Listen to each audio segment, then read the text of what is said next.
Kabaddi association వారికి, states వారికి, ప్రతి ఒక్కరికి కూడా పాత్రికేయులకు అందరికీ కూడా పేరు పేరున ధన్యవాదాలు తెలియజేస్తూ, నిజంగా రాజంపేటలో ఏదో ఒక నేషనల్ గేమ్ ఎప్పుడు ఏదో ఒకటి ఆడిపిస్తూ ముందుకెళ్తున్నటువంటి రాజంపేట జిల్లా అధికారులకు, అలాగే రాజంపేటలో పుట్టినటువంటి భానుమూర్తి గారికి, అలాగే ఇంకా చాలా మంది ఉన్నారు, నేను పీఈటీ మాస్టర్స్ చాలా మంది ఉన్నారు, అందరికీ కూడా పేరు పేరున ధన్యవాదాలు తెలియజేస్తూ, ముఖ్యంగా రాజంపేటలో జరిగేటువంటి ఈ యొక్క ప్రోగ్రాం కు పర్మిషన్ ఇచ్చి మన ముఖ్యమంత్రి గారికి మనందరి కరతాలతో గట్టిగా చప్పట్లతో వారికి ధన్యవాదాలు తెలియాల్సిందిగా కోరుకుంటున్నాను.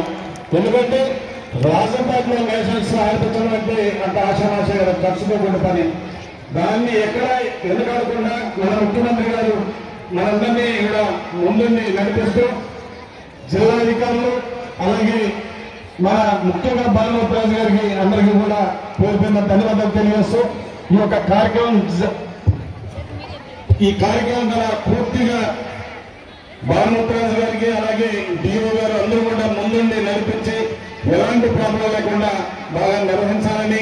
ఎందుకంటే వివిధ స్టేట్ నుంచి వచ్చిన పిల్లలు భాష ప్రాబ్లం ఉంటుంది, చాలా ఇబ్బందులు ఉంటాయి, ఫుడ్ ప్రాబ్లం ఉంటాయి, ఇవన్నీ ఏమీ లేకుండా చూడాలని చెప్పి మనస్ఫూర్తిగా వారికి ధన్యవాదాలు తెలియజేస్తూ, ఈ రాజంపేట జరిగినటువంటి ఈ యొక్క కబడ్డీ పోటీలు జయప్రదం చేయాల్సిందిగా కోరుకుంటూ సెలవు తీసుకుంటున్నాను. Thank you very much.